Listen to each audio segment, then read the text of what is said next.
তারা যদি ফাইনাল খেলে সবচেয়ে ফেভারিট তকমা খুলনা টাইগার্স তাদের দিকে অলমোস্ট নিয়ে নিচ্ছে। এবারের বিপিএল এ খুলনাকে নিয়ে কিন্তু তেমন একটা আলোচনা হয়নি। সবাই অনেকেই ধরে রেখেছিল যে খুলনা আপাতত প্লে অফে যেতে পারবে না, কিন্তু সবাইকে চমকে দিয়ে আগামীকাল সন্ধ্যা 6টা 30 চট্টগ্রামের সহিত মোকাবেলা করবে খুলনা টাইগার্স।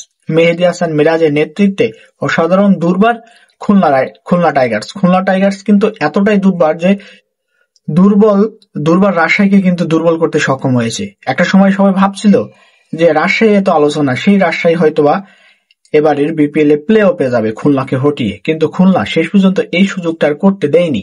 তারা এমন ভাবে ম্যাচ জিতেছে, তারা কিন্তু পয়েন্ট টেবিলে এগিয়ে থেকে তারা কিন্তু প্লে অফ নিশ্চিত করেছে।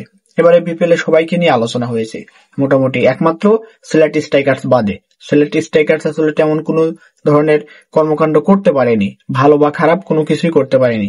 রাজশাহী ভালো না করতে পারলেও অন্তত একটা বেড ইফেক্ট ফেলে কিন্তু আলোচনায় এসেছে। ফরচুন বরিশালকে নিয়ে অনেক ধরনের আলোচনা এটা থাকবেই, এটা অনেক বড় দল বিপিএল এ। চট্টগ্রাম কিংস এবারে বিপিএল এ বড় দল, কিন্তু রংপুর রাইডার্স সবচাইতে বড় ছিল।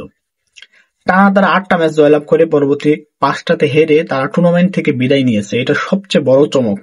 কিন্তু খুলনা টাইগার্স যে আলোচনায় আসবে এমনটা কিন্তু কেউ ভাবেইনি। কিন্তু মেহেদী হাসান মিরাজের নেতৃত্বে এবার খুলনা টাইগার্স ফাইনালে যেতে পারে, এমনকি কেউ কেউ বলছেন যে অঘটন ঘটিয়ে কাপও নিতে পারে। তবে এত বেশি আশা করা আসলে ঠিক না, কেননা দ্বিতীয় কোয়ালিফায়ার আগে জিততে হবে, তারপরে ফাইনাল। আর ফাইনাল ম্যাচ জিতলেই ট্রফি। তাদেরকে এখনো 2টা বাধা পেরোতে হবে। তো কোন দল ফাইনালে যেতে পারে বলে আপনারা মনে করেন? চট্টগ্রাম কিংস নাকি খুলনা টাইগার্স? কে যাবে? সিংহ না বাঘ? কারা যাবে? ফরচুন বরিশালের প্রতিপক্ষ হবে ফাইনালে? অবশ্যই কমেন্টে লিখে জানাবেন। সবাইকে অসংখ্য ধন্যবাদ।